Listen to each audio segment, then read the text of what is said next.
He tore my blouse right there in the middle of Main Street, like my dignity was just fabric to be discarded. And, as I clutched what was left of my shirt trembling under the Virginia sun, Sergeant Holloway stood behind him, arms crossed, lips curled, watching it happen. All because I parked 3 inches over a line. They didn't see a woman. They saw a target. But what they didn't know was this time the world would see it too. He tore my blouse. In the middle of the street. In broad daylight.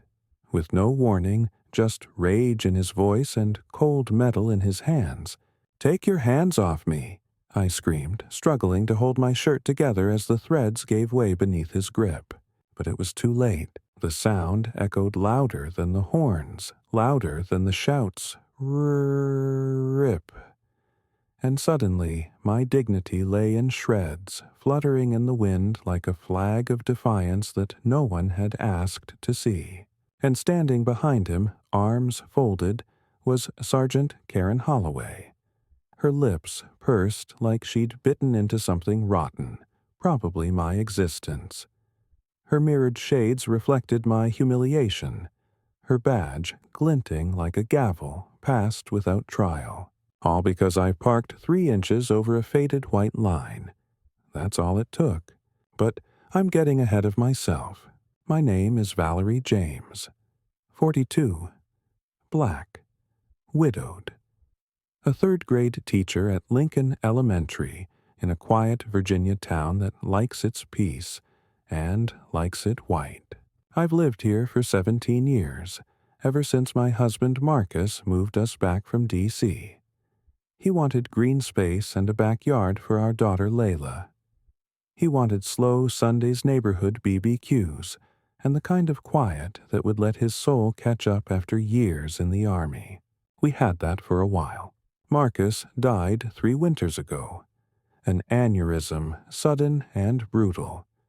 He was making cocoa when it hit collapsed by the stove, while Layla set the table. I held him screaming until the paramedics came. By then, it was just me and her. Since then, I've lived quietly, gone to church, taught my students, raised my daughter. I don't break rules. I avoid trouble. But that morning, I was running late. The district had called an emergency meeting about literature deemed sensitive. I knew what that meant, another parent complaint about the bluest eye. I parked in front of City Hall just outside the designated visitor space, 3 inches over the line. That's all. I locked the car and walked quickly toward the steps when I heard the shout. "You stop right there." I turned.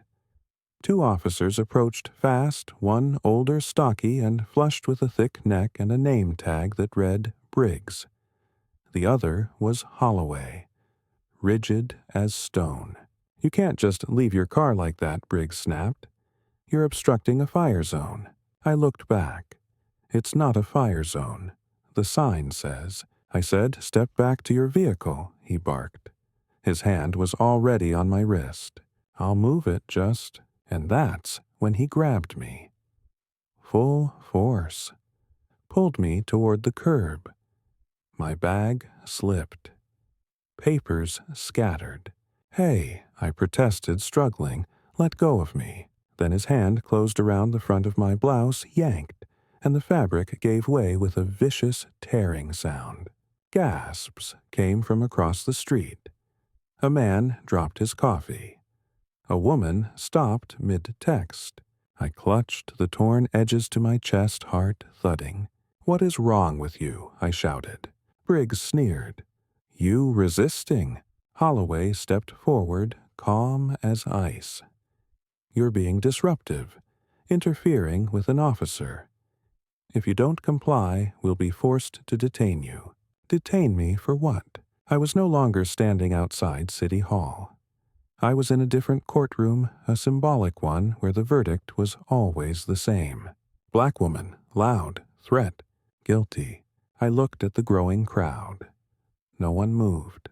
Not until Mr. Torres, the elderly janitor from the middle school, pushed forward.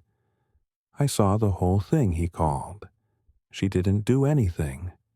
He grabbed her. "Step back, sir," Briggs shouted. But Mr. Torres kept walking. Brave, trembling eyes locked on mine like he could feel how small I felt. That's when Holloway leaned in, whispering just loud enough for me to hear. "This isn't D.C., ma'am. We don't do scenes here." Then she turned to the crowd, smiled sweetly, and said, "Move along, folks. Misunderstanding. Handled." But I wasn't handled. I was broken, humiliated, ripped open. Briggs let go of my wrist at last, and I stumbled back, shaking. "File a complaint," Holloway added mockingly, "if you feel strongly." And then they walked off, just like that. I stood on the sidewalk, blouse shredded, holding what was left of my composure like a paper-thin veil. My daughter's picture peeked from my fallen bag, her smile innocent and proud, now smeared with dirt and boot prints. A woman approached me hesitantly. She handed me her scarf. "I'm so sorry," she whispered, then fled before I could speak. I sat in my car for 20 minutes. Couldn't start it. Couldn't move. Only when my hands stopped trembling did I press record on my phone and begin speaking. "My name is Valerie James," I said, voice thick, and today 2 officers tore more than just my shirt.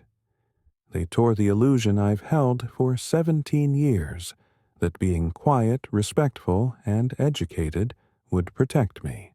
I posted the video that night. I didn't expect much, but by morning, the world had seen it. I woke up to the sound of my phone vibrating like it was trying to claw its way off the nightstand. Ping, ping, ping. I groaned, still foggy from the night before. I hadn't slept much. I kept hearing the rip, kept seeing the smirk on Officer Briggs's face, kept feeling the burn of Sergeant Holloway's gaze cool as a scalpel. Then I saw the screen. 14,072 notifications. Layla's voice rang from the hallway. "Mom, you're on the internet." I sat up fast. "What?" She rushed in, still in her pajamas, phone in hand. "It's everywhere.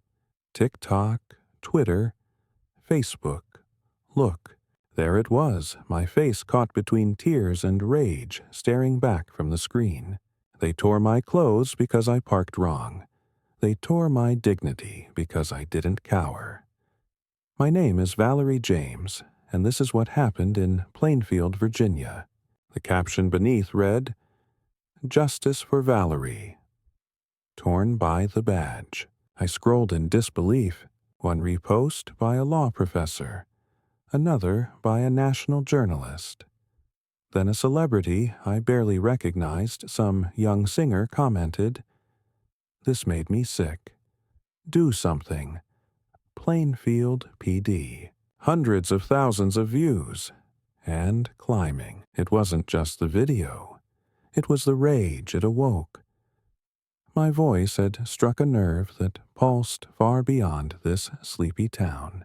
That same morning, a local reporter named Jalen Rivers knocked on my door. He looked barely older than Layla, but his eyes carried a quiet fire. He introduced himself gently and said, "I know you didn't ask for this, but the world's watching now. You okay if I tell your story right?" I hesitated, but then I nodded. Tell it true.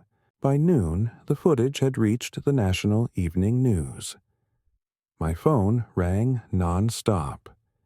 News stations, activists, lawyers. Some wanted to help. Some wanted sound bites. But what really cracked me open wasn't the flood of voices online. It was the silence from here. Plainfield Police Department said nothing. No apology, no acknowledgement, no comment. It was like they were daring me to shout louder. That afternoon, I walked into Lincoln Elementary to meet with Principal Dorsey. She hugged me in the hallway and whispered, "You shouldn't have had to live through that.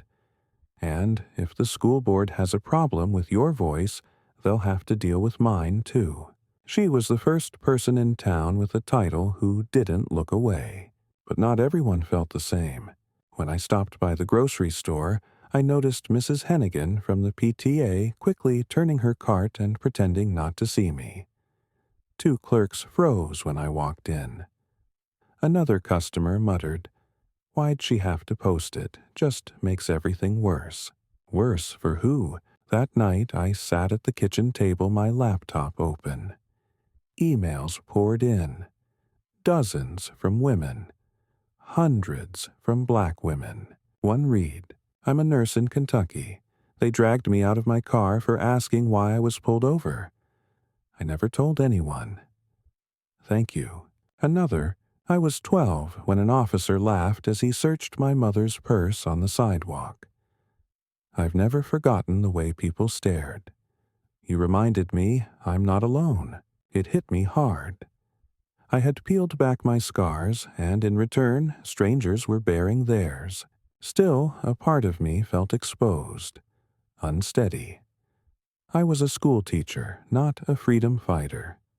I wanted to crawl back into the quiet, into the shadows. But then I looked at Layla, curled on the couch watching my video play on repeat.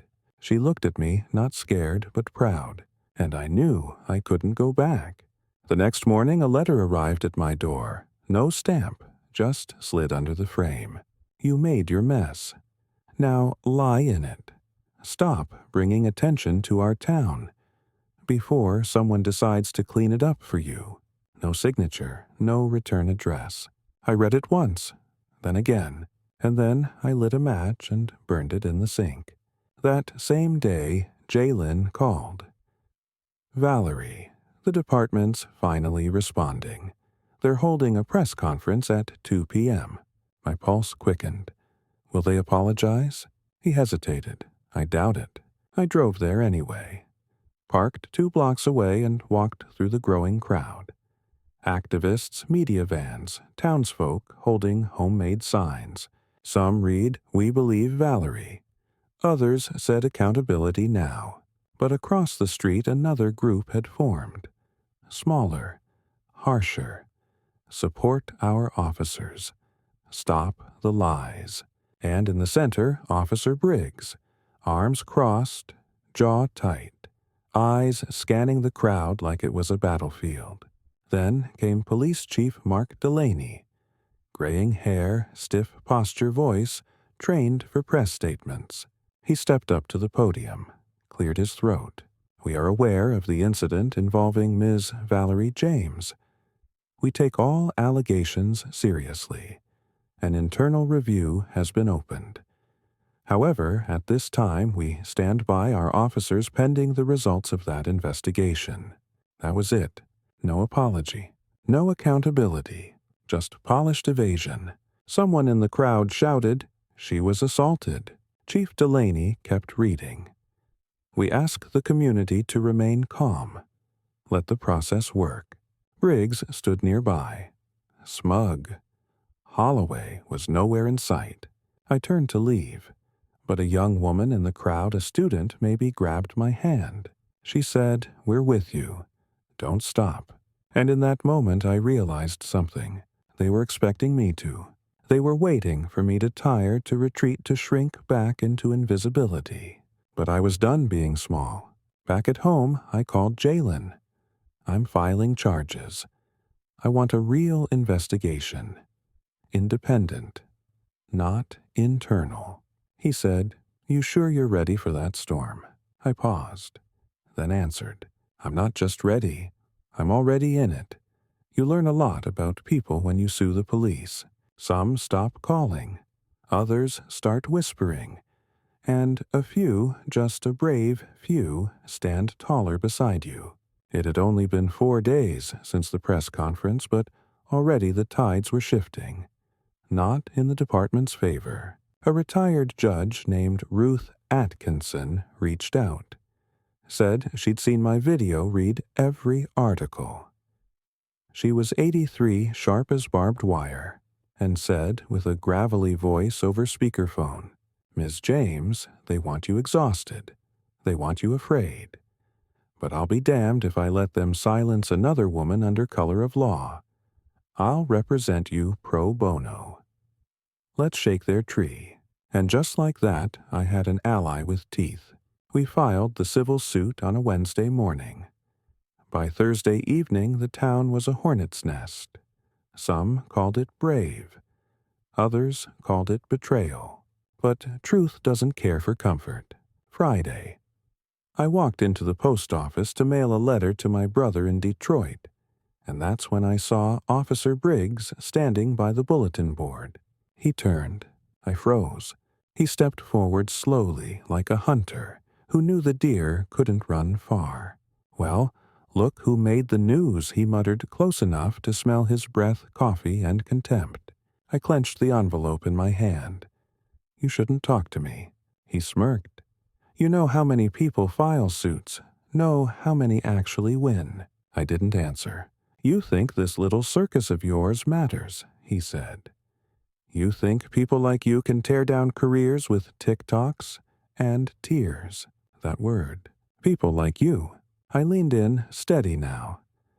People like me built this country officer. We taught your kids, cleaned your hospitals, raised your flags. We survived while people like you wore badges to hide behind. His face twitched, and I walked away. That night, I sat with Layla in our small living room, the scent of vanilla from her favorite candle filling the room. She had questions, the hard kind. Mom, she asked, why would someone in a uniform do something like that? I looked into her eyes, brown like her father's, deep like rivers. Because uniforms don't always mean safety, baby, I said softly. Sometimes they mean silence. Sometimes they mean power unchecked. She nodded slowly. But you're not afraid anymore, are you? I wanted to lie, but I didn't. I'm still afraid, I whispered, but I'm louder than my fear. Days later, the town council held a closed meeting to discuss ongoing tensions. No public allowed. But Jalen Rivers found a leak audio footage from someone inside. He played it for me. I sat in stunned silence as voices crackled from his laptop. She's destabilizing the town, one voice said. We need to calm this down before we lose donors, another added. Can't we just get her to settle and shut this down? Settle. Shut it down. Not once did anyone say she was wronged. Let's fix it. Only she's loud. Let's mute her. Meanwhile, Holloway remained invisible. No statements, no interviews. Until Sunday morning. Jalen texted me 2 words press leak. I clicked the link he sent. There she was, Sergeant Karen Holloway, sitting for an exclusive segment on a conservative podcast. Calm, polished, flawless makeup. The narrative being pushed, she said, voice soft as velvet is unfair and one-sided. Officers like us put our lives on the line every day. Sometimes things escalate. We can't always be perfect. She never said my name, but she didn't have to. She's not perfect, the host chimed in. And in that video, she was yelling. She was non-compliant. Holloway nodded. That's all. I slammed the laptop shut. Non-compliant. That word again, used to justify pain, to erase context, to weaponize skin. But what she didn't know, what no one knew yet, was that someone had filmed the entire thing from across the street. A local baker. He hadn't come forward before because he was undocumented and scared. But he showed up at my door with trembling hands and a thumb drive. He didn't say much, just held it out and said, "They need to see." And when I played the video, I wept, because it was clear, brutal, undeniable. Briggs yanking me by the wrist, my blouse tearing under his grip, my cry of shock, Holloway watching, saying nothing, and the moment after when they smirked and turned away as if I were dust. We gave the video to Jalen. He posted it with 1 word, unedited. Within hours it had 2 million views. By midnight, the mayor issued a statement. We are reviewing new evidence and will take appropriate action. Too late. The fire was already lit. CNN, MSNBC, BBC. All of them played the footage on loop. Holloway's interview torn apart by legal analysts. Briggs suspended pending investigation. Me. I stood outside City Hall the next morning, in front of the same steps where my dignity had been ripped away. But this time I wasn't alone. There were hundreds. Clergy, teachers, teenagers, veterans. They held signs. They sang. And when I stepped up to the microphone, I said, I was told to stay quiet, to be reasonable, to settle. But silence is not peace. And I did not come this far just to come this far.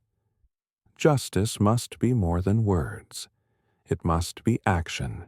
The crowd erupted. I looked over at Layla.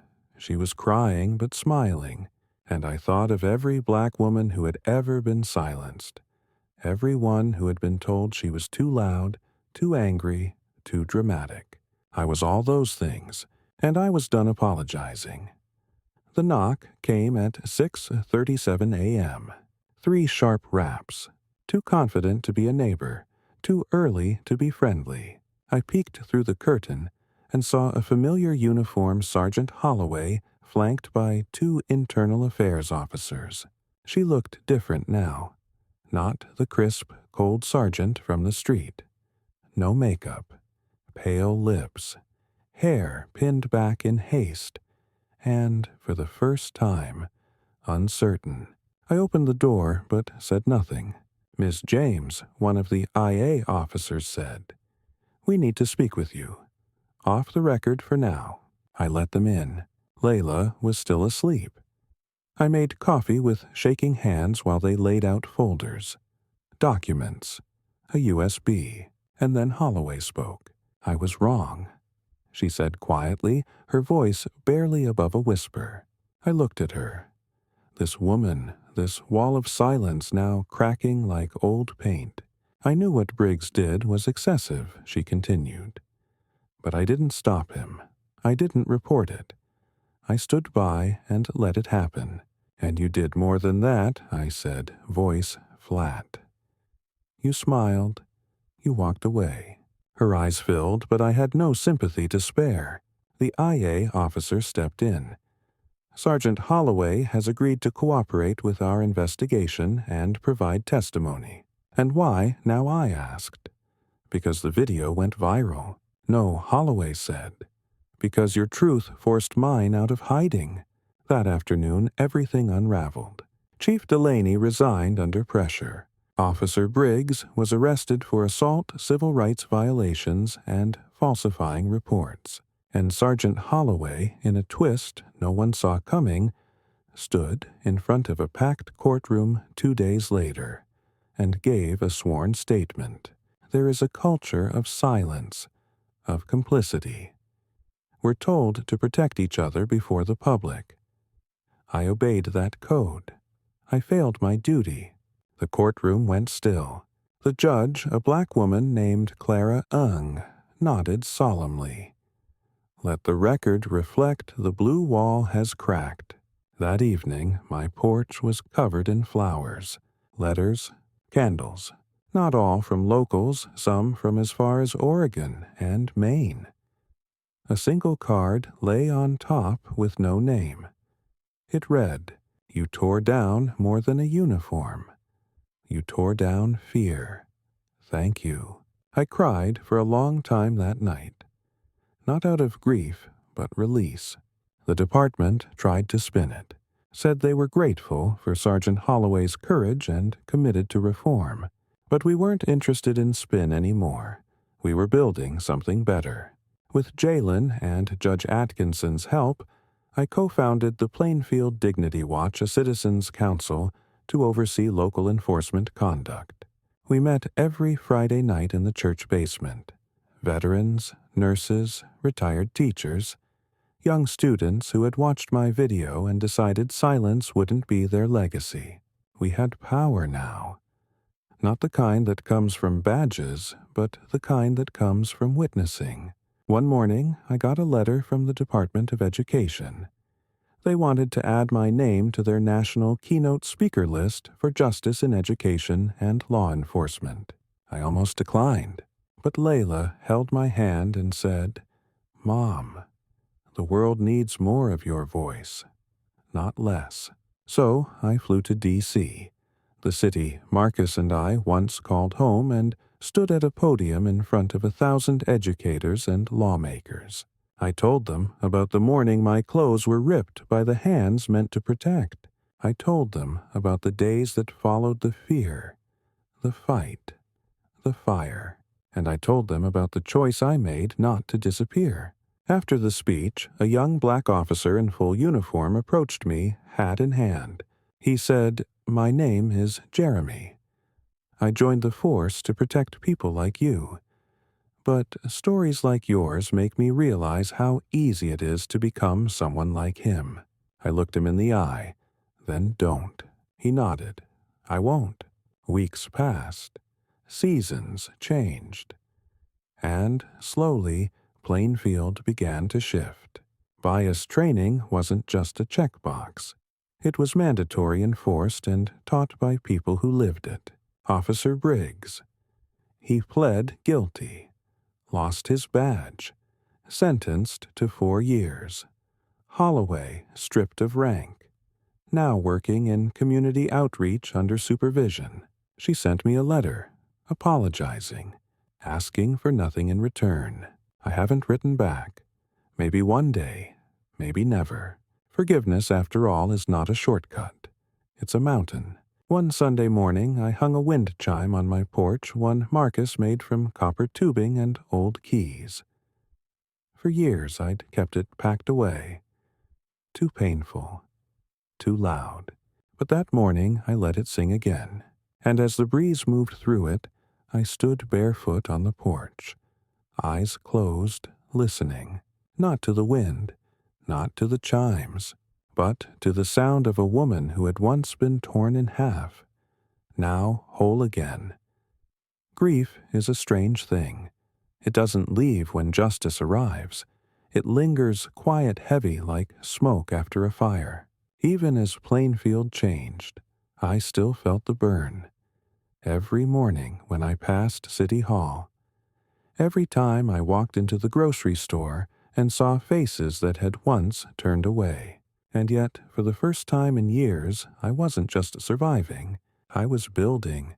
We started with one table, one whiteboard, 3 chairs in the back room of the local library, the Plainfield Dignity Watch. I still remember the first meeting.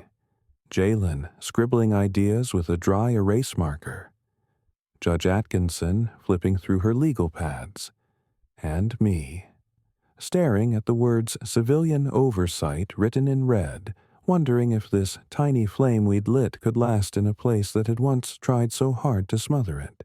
By the 3rd week, we needed more chairs.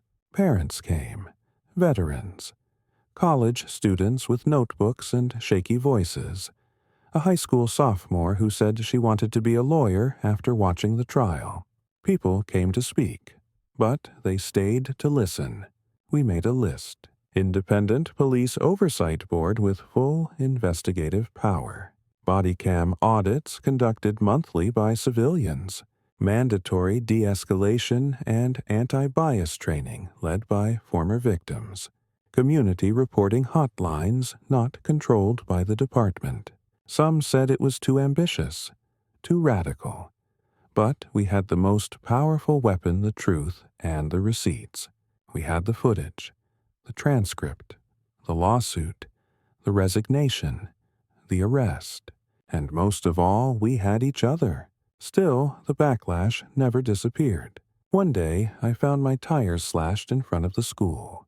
The note under my windshield read, "Keep pushing, see where it gets you." The police came, took a report, but nothing was ever done. Layla saw it. She didn't cry. She just sat on the porch that night, holding our dog eyes distant. "I hate this place," she said. I touched her hand. I used to. But now I think it's the place that hates the mirror we're holding up. Then came the school board vote. Some parents didn't like that I'd brought attention to Plainfield. Claimed it made the town look hostile. They called an emergency meeting to discuss whether my activism violated district neutrality. The room was packed. I stood alone at the front of the room, facing 7 people behind a long oak desk. One of the board members, a man named Reggie Lawler, with thinning hair and smug hands, read aloud. Ms. James's public involvement in legal proceedings and anti-police protests may call into question her ability to remain impartial as an educator. Impartial. I gripped the microphone, leaned in, and said, I don't teach neutrality in the face of abuse. I teach courage. I teach truth. And if you think a ripped shirt disqualifies me from shaping minds, then you've already forgotten what education is supposed to do. Silence. Then a slow clap from the back row. A teacher named Ms. Morales. Then Mr. Kim. Then the parents of 3 of my former students. The vote, 5-2 in my favor. I kept my job. Outside, Jalen caught up with me. He was grinning. How does it feel to win again? But I didn't grin back. This isn't a win. It's survival. The war is still long. He nodded. Maybe. But look around. You're not walking alone anymore. Then came the day I dreaded and longed for, the trial of Officer Briggs. It was swift. He took a plea deal. No jury, just a hearing. He wore the same uniform, but no badge, no belt. When the judge asked if he had anything to say to me, he stood up stiff and forced. I regret what happened, he said. It got out of hand. Not an apology. Just enough words to scrape by. The judge sentenced him to 4 years in federal prison. No handcuffs. He walked out quietly with 2 marshals. No tearful goodbyes. No headlines this time. But something in me felt lighter. Not because he was gone, but because I had stayed. Months passed. The Oversight Board was ratified. Plainfield PD announced its first black female chief, Charlene McCoy, a former social worker who had marched with us on that first protest. She called me that night. I want to do this right, Valerie, she said. I told her, you're already doing better by calling. She laughed. Good, because I've got a badge now, but I haven't forgotten who keeps us honest. I walked into Lincoln Elementary on the first day of spring semester, wearing a sunflower yellow dress. Kids ran through the halls, backpacks bouncing. One of my students, a little girl named Amina, stopped me near the classroom door. She said, Ms. James, my mom showed me your speech. I want to be like you. I knelt to her level, then be braver, louder, kinder. At home, I reopened the box of Marcus's things. His army tags, letters, the photo of us at Howard University, fresh-faced and full of fire. I whispered, we did it, love. She's safe. Because that's what it had always been about.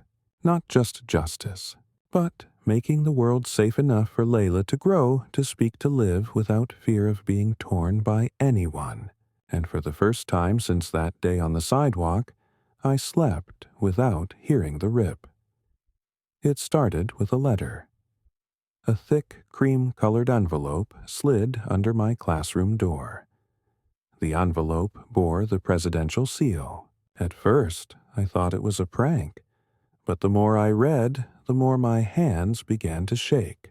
Dear Ms. James, your bravery has reminded this nation that justice must be seen and felt to be real. You are cordially invited to the White House Civil Rights and Justice Summit as a keynote speaker. I sat down hard in my desk chair. For a moment, the room blurred. Not because I didn't feel worthy, but because I remembered every second of the journey, the pavement against my knees, the rip through my blouse, the silence of bystanders, the loneliness of truth before the world believed it. Now the world was showing up. When Layla found out, she screamed loud enough to shake the house. Mom, you're going to the White House. That's like, that's like Beyoncé for justice. I laughed. A real laugh. One I hadn't let myself feel in a long time. Still part of me hesitated. What if it was just a photo op? What if they wanted the woman in the video, but not the woman with the voice? But I remembered something Marcus once said after a grueling army hearing, where he defended a fellow black soldier from discharge. If you get invited into the room, take the damn seat. Then turn the table if you have to. So I packed my best navy blue suit, tied my braids back, and flew to D.C. Walking through those gates felt like crossing dimensions. I was escorted through security and into a grand hall. Marble, chandeliers, velvet carpets, and portraits of presidents whose laws had never fully protected women like me. But now, I was in the room. They had me scheduled after a federal judge and before the Secretary of Justice. A woman in a headset walked me through the program. "You'll have 7 minutes," she said. "Say what matters." I stepped up to the podium, heart steady now. Not nervous, just full. "I'm not here because I wanted to be famous." I began voice amplified across rows of officials and dignitaries. "I'm here because one man ripped my blouse, and a country finally looked long enough to ask why." I told them about Plainfield, about Briggs, about Holloway, about what happens when authority forgets its duty to humanity. And then I told them about Layla. I fight so that my daughter never has to teach her children how to survive being seen. The room fell still. No applause yet. Just that beautiful, powerful silence when the truth lands exactly where it needs to. Afterward, a young white congresswoman approached me backstage. "I'm ashamed," she said. "I watched your video. I've written policy on civil conduct for years, but never imagined the impact of silence." I looked at her, not with blame, but expectation. "Then let's rewrite the policy. With us in the room." She nodded, and I knew she meant it. When I flew back home, Plainfield wasn't the same. A banner greeted me at the airport. "Welcome home, Miss James. We stand with you." There were news vans, microphones. But this time I didn't flinch, because this time I had something stronger than fear momentum. The school held an assembly the next morning. The students had made a video tribute. Clips of my interviews, photos of rallies, and handwritten signs that read, "Truth has a name, Valerie James." The kids cheered. Some cried. One of the teachers handed me a scrapbook the staff had made. Inside were dozens of letters from parents and students across the country. "You made me speak up when my boss discriminated." "I started a justice club in our school." "You made me proud to be black for the first time." I held that book like it was scripture. Later that week, I was invited to sit on the State Board for Civilian Law Enforcement Oversight. I would help write the protocols for use of force reviews and misconduct investigations. I accepted, not for prestige, but because I knew every broken system needs someone who has felt the breakage firsthand. One rainy Saturday, I got a call from Holloway. She had started a support group for officers leaving corrupt departments. She wanted to invite me to speak. I hesitated, but then she said, "I'm not asking for redemption. I'm asking for reflection. Because I saw what I became when I stopped seeing people. I want them to hear from the woman I failed." And so I showed up in a small gymnasium filled with off-duty cops, some in plain clothes, some still in uniform. I told the truth again. And I watched faces change not instantly, but honestly. One young man, tears in his eyes, stood up and said, "I thought silence made me loyal. But now I see it made me guilty." The more I spoke, the more the world showed up. Colleges, churches, even other countries invited me to speak. But no stage felt more powerful than my front porch, where neighbors who once avoided me now stopped to talk. asked questions, brought cookies, shared their own fears. One elderly white woman, a retired librarian, whispered, "I used to think this wasn't my fight, but now I know. It always was." On the anniversary of the incident, we held a gathering outside City Hall. Not a protest, a vigil. Hundreds came. I wore the same earrings from that day, a gift from Marcus. But I also wore a new blouse, one sewn by a local black designer who'd embroidered the sleeves with the words, "Torn but not broken." As the sun dipped behind the courthouse, I stepped onto the same sidewalk where I'd once been humiliated. This time, with a microphone in hand, I said, "The cloth they tore was never the problem. It was the silence that followed. But now the world is watching, the world is speaking, and the world is showing up." And as the wind carried the candle's flickers skyward, I realized something deep in my chest. I was no longer the woman in the video. I was the woman who had risen from it. They tore my clothes, but they didn't tear me.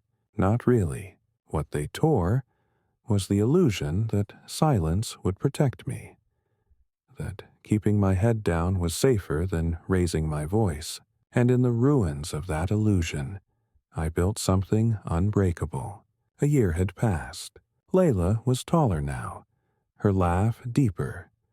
She no longer asked if I was okay, she asked what came next. Because for her, for all of us, this was no longer the aftermath.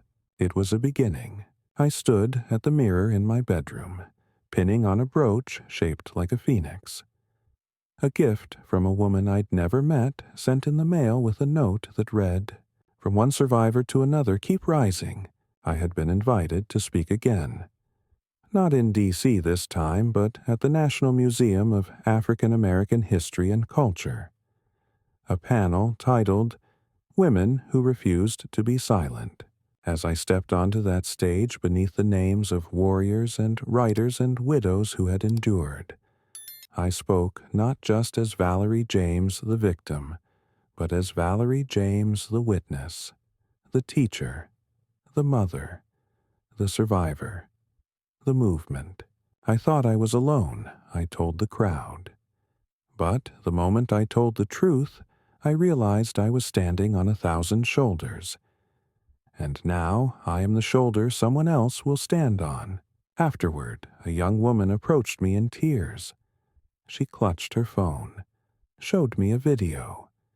She had just exposed racial discrimination at her own university. She whispered, "I kept watching yours when I wanted to quit." And that was it. That was everything. Back in Plainfield, things had changed. The police department now hosted quarterly town halls. Body cams were publicly audited. Officers were required to live in the communities they served. But more importantly, people talked now. Out loud, across fences, in line at stores, at school board meetings. One Sunday, after church, I was sipping lemonade in the yard when an unfamiliar car pulled up. A young couple stepped out, black, new to town. "Are you Miss James?" the woman asked, her voice hesitant. "Yes," she smiled. "We just moved here. We saw your story before we even packed." My husband said, "Any town that stood up with her is a town we'll stand with too." We hugged like old friends. I realized then it wasn't just about Plainfield becoming better. It was about making it a place where justice wasn't a guest, but a resident. Then came the phone call that shook something loose in my chest. It was a man's voice, "Ms. James. I'm calling on behalf of the Department of Justice. We're opening a federal inquiry into misconduct patterns in small-town enforcement agencies. We'd like you to serve on the advisory council." I sat down slowly. "You're not asking me to file anything?" He chuckled gently. "No, ma'am. We're asking you to help change everything." That night, I took out Marcus's old journal. He used to write poetry, though he never called it that. I found a page dog-eared in the back. The ink faded but legible. Truth has no rank, no weapon, only weight, and when dropped it cracks the ground wide enough for light to get in. I pressed my hand against the page and whispered, "You were right. Love." It cracked wide open. On the anniversary of my civil case victory, we held a community art event in the center of town. Kids painted murals of their heroes. Some drew teachers, some drew their parents, and one little girl painted me. I blinked away tears as she handed me a paper with bold colors and messy brushstrokes. "It's not perfect," she said shyly. I crouched and looked into her big brown eyes. "It's true, and that's better than perfect." The final thread I'd left hanging was Holloway. She wrote again. This time, it wasn't apology, it was update. She'd transferred to a nonprofit for trauma recovery for officers. She offered me a position on their external review board. "Not because I expect forgiveness," she wrote, "but because the people you help may be wearing uniforms, but they're not your enemy anymore. They're survivors, too." I didn't answer right away. I sat with it, thought about it for weeks. Then one morning, after coffee and prayer, I said yes, because healing isn't about letting people off the hook. It's about never letting the hook define who we become. Today, my classroom walls are lined with photographs. Not just of presidents or poets, but of ordinary people who changed something just by refusing to vanish. My students write essays about modern heroes, and one boy, small, quiet, with a stutter, stood at the front of the class and said, "My hero is Miss James," because she didn't scream. She just stood still, and the world had to listen. I smiled, not because of the flattery, but because a boy who once feared his voice now believed it mattered. As the sun set on another spring evening, I walked out to my porch with Layla. We sat in silence. Birds chirped. The old wind chime clinked softly, dancing in the breeze Marcus must have sent down just for us. Layla asked, "Do you ever miss who you were before it all happened?" I thought for a long time before answering. "I miss the quiet," I said, "but I don't miss being invisible." She took my hand and whispered, "You're the strongest woman I know." "No," I said, pulling her close. "We are." And as the stars blinked into the night, I realized they tore my blouse, but what they stitched together in its place was something they could never unravel. A legacy, a voice, an unbreakable thread. They tore my clothes, but they couldn't tear my voice.